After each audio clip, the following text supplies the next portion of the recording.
स्वागत है आपका self study with Kiran Yadav 82 के यूट्यूब चैनल पर। आज हम इस वीडियो में यूजीसी नेट जेआरएफ हिंदी विषय से जो बच्चे तैयारी कर रहे हैं यूजीसी नेट जेआरएफ की, तो उनके पाठ्यक्रम में कुल 21 कहानियाँ लगी हैं, जिनमें से हम आज कानों में कंगना, जिसके लेखक हैं राजा राधिका रमण प्रसाद सिंह, वो कहानी जो है वो हम पढ़ने वाले हैं। इससे पहले मैं आपको सिलेबस जो है वो क्या क्या पढ़ना है आपने नेट जेआरएफ के लिए, वो मैंने वीडियो में बना चुकी हूँ। और इससे पहले हमने 3 कहानियाँ जो हैं वो पढ़ ली हैं, चंद्रदेव से मेरी बातें, दुलाई वाली और एक टोकरी भर मिट्टी। तो ये 3 कहानियाँ हम पढ़ चुके हैं, आप उनको भी देख सकते हैं वीडियो सेक्शन में जाके इसी चैनल के। तो आज हम पढ़ने वाले हैं कानों में कंगना। तो इसको पढ़ने से पहले मैं आपको इसके बारे में थोड़ा सा बता दूं। तो इस कहानी का जो प्रकाशन वर्ष है वो है 1913 ईस्वी। और ये जो कहानी है ये इंदु पत्रिका में प्रकाशित हुई थी। तो ये सब आप नोट करते चलिए, क्योंकि यूजीसी नेट जो है काफ़ी गहराई से जो है प्रश्न पूछता है। तो ये कहानी जो है इंदु पत्रिका में प्रकाशित हुई थी। अगर आपसे कहानी संग्रह पूछें तो ये कुसुमांजलि कहानी संग्रह में संकलित है। ठीक है, कुसुमांजलि कहानी संग्रह में संकलित है। तो चलिए अब इस कहानी को हम डिटेल में पढ़ते हैं, देखते हैं क्या है इसमें। कानों में कंगना, राजा राधिका रमण प्रसाद सिंह इसके लेखक हैं। किरण, तुम्हारे कानों में क्या है? उसके कानों से चंचल लट को हटाकर कहा कंगना। उसने कानों से चंचल लट को हटाकर कहा कंगना। अरे अरे कानों में कंगना। सचमुच 2 कंगन कानों को घेर कर बैठे थे। हाँ, तब कहाँ पहनूं? तो वो कह रहे हैं कि अरे कानों में कंगना, सचमुच 2 कंगन कानों को घेर कर बैठे थे। हाँ, तब कहाँ पहनूं? किरण अभी भोरी थी। दुनिया जिसे भोरी कहते हैं वैसी भोरी नहीं। उसे वन के फूलों का भोलापन समझो। नवीन चमन के फूलों की भंगी नहीं, विविध खाद्य रस से जिनकी जीविका है, निरंतर काट छाट से जिनका सौंदर्य है, जो 2 घड़ी चंचल चिकने बाल की भूषा हैं, 2 घड़ी तुम्हारे फूलदान की शोभा। वन के फूल ऐसे नहीं, प्रकृति के हाथों से लगे हैं, मेघों की धारा से बढ़े हैं। चटुल दृष्टि इन्हें पाती नहीं, जगद्वायु इन्हें छूती नहीं। ये सरल सुंदर सौरभमय जीवन है। जब जीवित रहे तब चारों तरफ अपने प्राण धन से हरे भरे रहे। जब समय आया तब अपनी माँ की गोद में झड़ गए। तो अभी ये जो पंक्तियाँ हैं ये बहुत ही इम्पोर्टेंट हैं, क्योंकि पंक्तियाँ जो है वहाँ पेपर में पूछ लेते हैं कि पंक्तियाँ कौन सी कहानी से ली गई हैं। ठीक है, तो इनको ध्यान में रखिएगा। आकाश स्वच्छ था, नील उदार सुंदर, पत्ते शांत थे, संध्या हो चली थी, सुनहरी किरणें सुदूर पर्वत की चूड़ा से देख रही थी। वह पतली किरण अपनी मृत्यु शैया से इस शून्य निविड़ कानन में क्या ढूंढ रही थी कौन कहे। किसे एकटक देखती थी कौन जाने। अपनी लीला भूमि को स्नेह करना चाहती थी, या हमारे बाद वहाँ क्या हो रहा है इसे जोहती थी। मैं क्या बता सकूं? जो हो उसकी उस भंगी में आकांक्षा अवश्य थी। मैं तो खड़ा खड़ उन बड़ी आँखों की किरण लूटता था। आकाश में तारों को देखा या उन जगमग आँखों को देखा, बात एक ही थी। हम दूर से तारों के सुंदर शून्य झिकमिक को बार बार देखते हैं, लेकिन वह सस्पंद निश्चेष्ट ज्योति सचमुच भावहीन है, या आप ही आप अपनी अंतर लहरों से मस्त है, इसे जानना आसान नहीं। हमारी ऐसी आंखें कहाँ कि उनके सहारे उस निगूढ़ अंतर में डूब कर थाह ले। मैं रसाल की डोरी थामकर पास ही खड़ा था। डोली थाम कर पास ही खड़ा था। वह बालों को हटाकर कंगन दिखाने की भंगी प्राणों में रह रहकर उठती थी।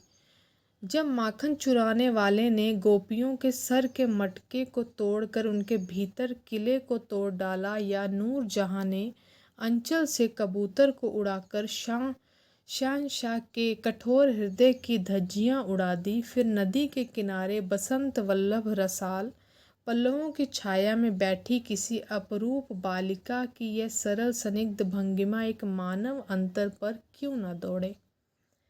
किरण इन आँखों के सामने प्रतिदिन आती ही जाती थी। अभी ये देख लो, पात्र का नाम क्या है? किरण। ये पहले भी नाम आ चुका है, तो ये लिख लीजिए कि जो भी पात्र आ रहे हैं उनके नाम। अगर किसी स्थान का नाम आ रहा है तो वो भी आपने नोट करना है, और कैसे कैसे स्थानों के नाम जो हैं वो आए हैं, पहले कौन सा आया बाद में कौन सा आया है, ये भी लिखना है। और पात्र जितने भी आएंगे वो लिखने हैं आपने। ठीक है, आगे बढ़ते हैं। किरण इन आँखों के सामने प्रतिदिन आती ही जाती थी। कभी आम के टिकोरे से आंचल भर लाती, कभी मोलसिरी के फूलों की माला बना लाती, लेकिन कभी भी ऐसी बाल सुलभ लीला आंखों से होकर हृदय तक नहीं उतरी। ठीक है, कुछ भी पूछ लेते हैं यूजीसी वाले। अभी देख रहे हैं, ये हो सकता है ये भी पूछ लें कि कौन से फूलों की बात हो रही है, तो मोलसिरी के फूलों की माला बना लाती। ठीक है, कौन से फूलों की? मोलसिरी के फूलों की माला बना लाती, लेकिन कभी भी ऐसी बाल सुलभ लीला आंखों से होकर हृदय तक नहीं उतरी। आज क्या था?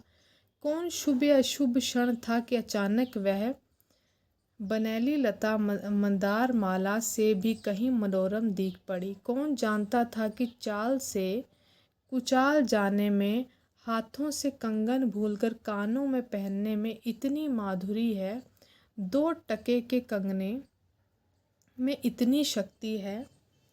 गोपियों को कभी स्वप्न में भी नहीं झलका था कि बांस की बांसुरी में घूंघट खोलकर नचा देने वाली शक्ति भरी है। मैंने चटपट उसके कानों से कंगन उतार लिया, फिर धीरे धीरे उसकी उंगलियों पर चढ़ाने लगा। न जाने उस घड़ी कैसी खलबली थी, मुंह से अचानक निकल आया, किरण, आज ये घटना मुझे मरते दम तक ना भूलेगी। यह भीतर तक बैठ गई। उसकी बड़ी बड़ी आंखें और भी बड़ी हो गई। मुझे चोट सी लगी। मैं तत्क्षण योगीश्वर की कुटी की तरफ चल दिया। प्राण भी उसी समय नहीं चल दिए, यही विस्मय था। योगीश्वर एक नाम आया है, ठीक है, ये नोट कर लीजिए। एक दिन था कि इसी दुनिया में, दुनिया से दूर रहकर लोग दूसरी दुनिया का सुख उठाते थे। हरी चंदन के पल्लवों की छाया भूलोक पर कहाँ मिले, लेकिन किसी समय हमारे यहाँ भी ऐसे वन थे जिनके वृक्षों के साये में घड़ी निवारने के लिए स्वर्ग से देवता भी उतर आते थे। जिस पंचवटी का अनंत यौवन देखकर राम की आंखें भी खिल उठी थी, वहाँ के निवासियों ने कभी अमर तरु के फूलों की माला नहीं चाही, मंदाकिनी के छींटों की शीतलता नहीं ढूंढी, नंदनोपवन का सानी कहीं वन भी था। कल्प वृक्ष की छाया में शांति अवश्य है, लेकिन कदम की छहियाँ कहाँ मिल सकती। हमारी तुम्हारी आँखों ने कभी नंदोत्सव की लीला नहीं देखी, लेकिन इसी भूतल पर एक दिन ऐसा उत्सव हो चुका है जिसको देख देख कर प्रकृति तथा रजनी 6 महीने तक ढकी रही। शत शत देवांगनाओं ने पारिजात के फूलों की वर्षा से नंदन कानन को उजाड़ डाला। समय ने सब कुछ पलट दिया। अब ऐसे वन नहीं जहाँ कृष्ण गोलोक से उतरकर 2 घड़ी वंशी की टेर दें। ऐसे कुटीर नहीं जिनके दर्शन से रामचंद्र का भी अंतर प्रसन्न हो, या ऐसे मुनीश नहीं जो धर्म धुरंधर धर्मराज को भी धर्म में शिक्षा दें। यदि 1-2 भूले भटके हों भी, तब अभी तक उन पर दुनिया का पर्दा नहीं उठा। जगन माया की माया नहीं लगी, लेकिन वे कब तक बचे रहेंगे? लोग अपने यहाँ अलौकिक बातें कब तक होने देंगे? कब तक होने देगा? भवसागर के जल तरंगों पर स्थिर होना कब संभव है? ऋषिकेश के पास एक सुंदर वन है, सुंदर नहीं अपरूप सुंदर। वह प्रमोदवन के विलास निकुंजों जैसा सुंदर, परम वरंच चित्रकूट या पंचवटी की महिमा से मंडित है। अभी देख रहे हैं किस स्थान का नाम है? ऋषिकेश का। ठीक है, पंचवटी की महिमा से मंडित है। वहाँ चिकनी चांदनी में बैठ कर कनक घुंघरू की इच्छा नहीं होती। वरंच प्राणी में एक ऐसी आवेश धारा उठती है जो कभी अनंत साधना के कूल पर पहुंचाती है, कभी जीव जगत के एक एक तत्व से दौड़ मिलती है। गंगा की अनंत गरिमा, वन की निविड़ योग निद्रा वही देख पड़ेगी, कौन कहे। वहाँ जाकर ये चंचल चित्त क्या चाहता है? गंभीर अलौकिक आनंद या शांत सुंदर मरण? इसी वन में एक कुटी बनाकर योगीश्वर रहते थे। इसी वन में कुटी बनाकर योगीश्वर रहते थे। योगीश्वर ही थे। यद्यपि वे भूतल ही पर रहते थे, तथापि उन्हें इस लोक का जीव का कहना यथार्थ नहीं था। उनकी चित्तवृत्ति सरस्वती के श्री चरणों में थी या ब्रह्मलोक की अनंत शांति में लिपटी थी, और वह बालिका स्वर्ग से एक रश्मि उतरकर उस घने जंगल में उजेला करती फिरती थी। वह लौकिक मायाबद्ध जीवन नहीं था। इसे बंधन रहित बाधाहीन नास्ती किरणों की लेखा कहिए, मानो निर्मुक्त चंचल मलय वायु फूल फूल पर डाली डाली पर डोलती फिरती हो, या कोई मूर्तिमान अमर संगीत बेरोक टोक हवा पर या जल की तरंग भंग पर नाच रहा हो। मैं ही वहाँ इस लोक का प्रतिनिधि था। मैं ही उन्हें उनकी अलौकिक स्थिति से इस जटिल मर्त्य राज्य में खींच लाता था। कुछ साल से मैं योगीश्वर के यहाँ आता जाता था। पिता की आज्ञा थी कि उनके यहाँ जाकर अपने धर्म के सब ग्रंथ पढ़ डालूं। ठीक है, योगीश्वर के यहाँ आते जाते इनका नाम आगे आएगा क्या है। पिता की आज्ञा थी। ये किसकी आज्ञा थी कि उनके यहाँ आए जाएं? वो पिता की आज्ञा थी। और क्या करना है वहाँ जाके? धर्म ग्रंथों को पढ़ना है। योगीश्वर और बाबा लड़कपन के साथी थे। ठीक है, योगीश्वर और बाबा लड़कपन के साथी थे, इसलिए उनकी मुझ पर इतनी दया थी। किरण उनकी लड़की थी। ठीक है, योगीश्वर की बेटी है किरण। उस कुटीर में एक वही दीपक थी जिस दिन की घटना में लिख आया हूँ। उसी दिन सवेरे मेरे अध्ययन की पूर्णाहुति थी, और बाबा के कहने पर एक जोड़ा पीताम्बर, 5 स्वर्ण मुद्राएं तथा किरण के लिए 2 कनक कंगन आचार्य के निकट ले गया था। ठीक है, ये नोट कर लीजिए क्या क्या वो लेके गए थे। योगीश्वर ने सब लौटा दिए, केवल कंगन को किरण उठा ले गई। वे क्या समझकर चुप रह गए। समय का अद्भुत चक्र है। जिस दिन मैंने धर्म ग्रंथ से मुंह मोड़ा, उसी दिन कामदेव ने वहां जाकर उनकी किताब का पहला सफ़ा उल्टा। दूसरे दिन मैं योगीश्वर से मिलने गया। वह किरण को पास बिठाकर न जाने क्या पढ़ा रहे थे। उनकी आंखें गंभीर थी। मुझको देखते ही वह उठ पड़े और मेरे कंधे पर हाथ रखकर गदगद स्वर से बोले, नरेंद्र। तो अभी जो मैं करके कहानी जो है वो सुना रहे थे, वो कौन है? नरेंद्र। ठीक है, नरेंद्र नोट कर लीजिए। अब मैं चला। योगीश्वर क्या कह रहे हैं? नरेंद्र, अब मैं चला, किरण तुम्हारे हवाले है। ये कहकर किसी की सुकोमल उंगलियां मेरे हाथों में दे दी। लोचनों के कोने पर 2 बूंदें निकलकर झांक पड़ी। मैं सहम उठा। क्या उन पर सब बातें विदित थी? क्या उनकी तीव्र दृष्टि मेरी अंतर्लहरी तक डूब चुकी थी? वह ठहरे नहीं, चल दिए। मैं कांपता रह गया, किरण देखती रह गई। सन्नाटा छा गया। वन वायु भी चुप हो चली। हम दोनों भी चुप चल पड़े। किरण मेरे कंधे पर थी। हठात अंतर से कोई अकड़ कर कह उठा, हाय नरेंद्र, ये क्या? तुम इस वनफूल को किस चमन में ले चले? इस बंधन विहीन स्वर्गीय जीवन को किस लोक जाल में बांधने चले? कंकड़ी जल में जाकर कोई स्थायी विवर नहीं फोड़ सकती।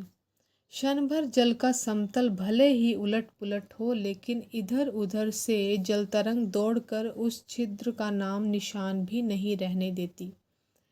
जगत की भी यही चाल है। यदि स्वर्ग से देवेंद्र भी आकर इस लोक चलाचल में खड़े हों, फिर संसार देखते ही देखते उन्हें अपना बना लेगा। इस काली कोठरी में आकर इसकी कालिमा से बचे रहें, ऐसी शक्ति अब आकाश कुसुम ही समझो। 2 दिन में राम हाय जानकी कहकर वन वन डोलते फिरे। 2 क्षण में यही विश्वामित्र को भी स्वर्ग से घसीट लाया। किरण की भी यही अवस्था हुई। कहाँ प्रकृति की निर्मुक्त गोद, कहाँ जगत का जटिल बंधन पाश, कहाँ से कहाँ आ पड़ी। वह अलौकिक भोलापन, वह निसर्ग उच्छ्वास हाथों हाथ लुट गए। उस वनफूल की विमल कांति लौकिक चमन की मायावी मनोहारिता में परिणत हुई।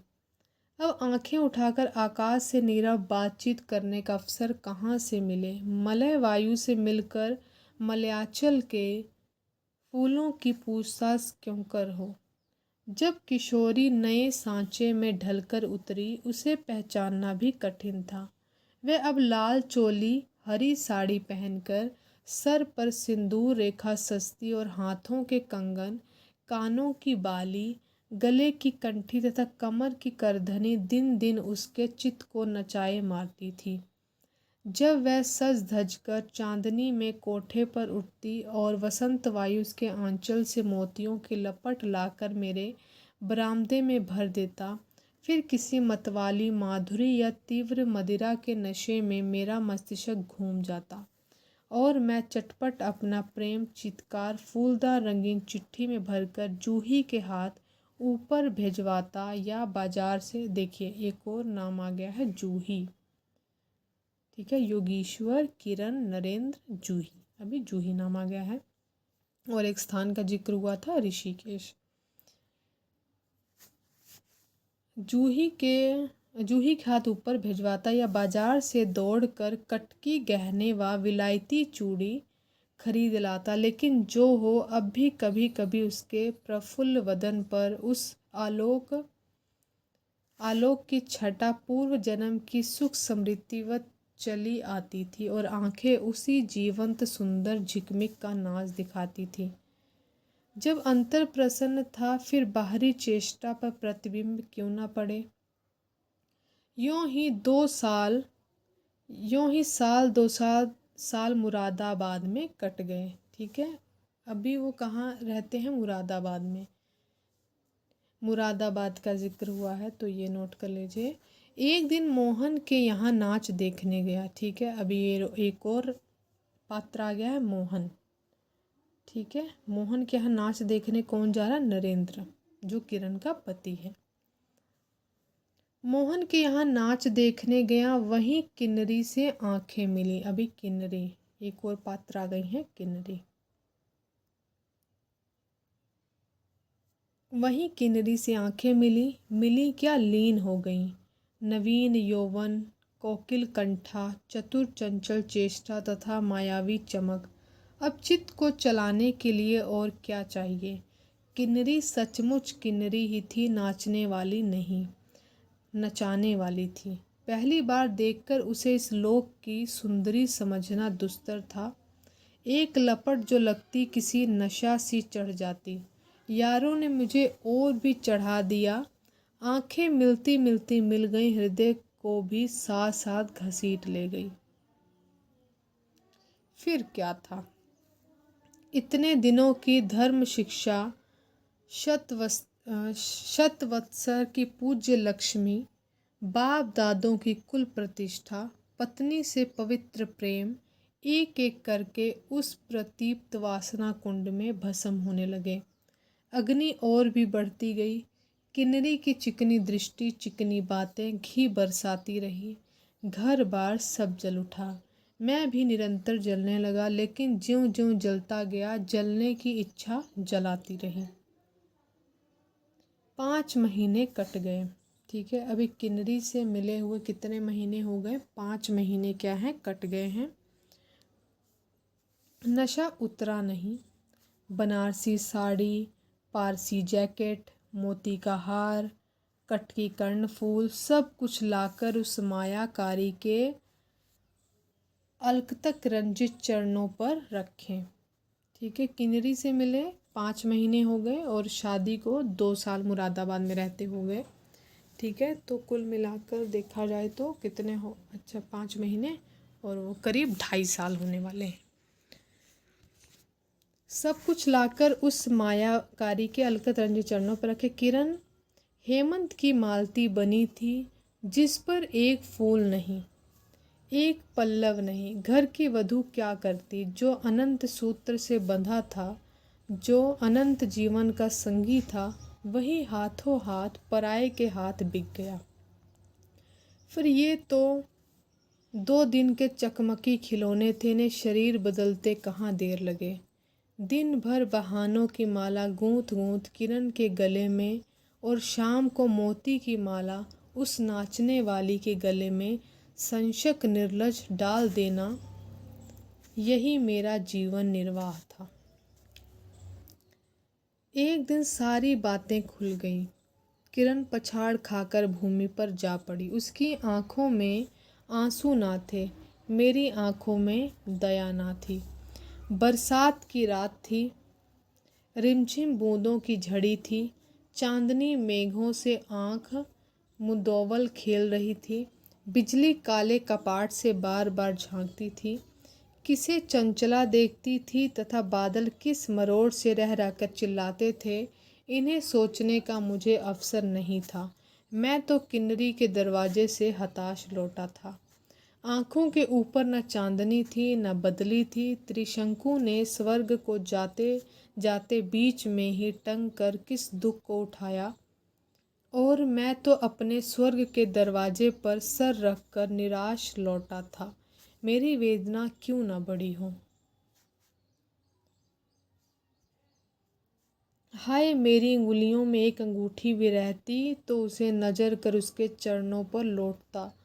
घर पर आते ही जूही को पुकार उठा, जूही, किरण के पास कुछ भी बचा हो तो फौरन जाकर मांग लाओ। ऊपर से कोई आवाज नहीं आई, केवल सर के ऊपर से एक काला बादल कालांत चीत्कार के चिल्ला उठा। मेरा मस्तिष्क घूम गया। मैं तत्क्षण कोठे पर दौड़ा। सब संदूक झांके, जो कुछ मिला सब तोड़ डाला, लेकिन मिला कुछ भी नहीं। अलमारी में केवल मकड़े का जाल था। श्रृंगार बक्स में एक छिपकली बैठी थी। उसी दम किरण पर झपटा। पास जाते ही सहम गया। वह एक तकिए के सहारे निस्सहाय निस्पंद लेटी थी। केवल चांद ने खिड़की से होकर उसे गोद में ले रखा था, और वायु उस शरीर पर जल से भिगोया पंखा झल रही थी। मुख पर एक अपरूप छटा थी। कौन कहे कहीं जीवन की शेष रश्मि क्षण भर वहीं अटकी हो। आंखों में एक जीवन ज्योति थी, शायद प्राण शरीर से निकलकर किसी आश्रय से वहां बैठ रहा था। मैं फिर पुकार उठा, किरण, किरण, तुम्हारे पास कोई गहना भी रहा है? हाँ, क्षीण कंठ की काकली थी। कहाँ है? अभी देखने दो। उसने धीरे से घूंघट सरका कर कहा, वही कानों का कंगना। सर तकिए से ढल पड़ा, आंखें भी झिप गई। वह जीवंत रेखा कहाँ चली गई? क्या इतने ही के लिए अब तक ठहरी थी? आंखें मुख पर जा पड़ी, वहीं कंगन थे, वैसे ही कानों को घेर कर बैठे थे। मेरी स्मृति तड़ित वेग से नाच उठी। दुष्यंत ने अंगूठी पहचान ली।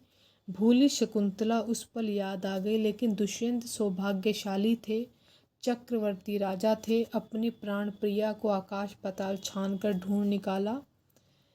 मेरी किरण तो इस भूतल पर ना थी कि किसी तरह प्राण देखकर भी पता पाता। परलोक से ढूंढ निकालूं ऐसी शक्ति इस दीनहीन मानव में कहाँ। चढ़ा नशा उतर पड़ा, सारी बातें सूझ गईं। आँखों पर की पट्टी खुल गई, लेकिन हाय, खुली भी तो उसी समय जब जीवन में केवल अंधकार ही रह गया। तो ये थी कहानी कानों में कंगना, जो हमने आज पढ़ी। तो इसकी जो लाइनें हैं वो काफ़ी इम्पोर्टेंट है, तो इसको अच्छे से पढ़िएगा। तो मिलते हैं अगली वीडियो में किसी अन्य कहानी के साथ।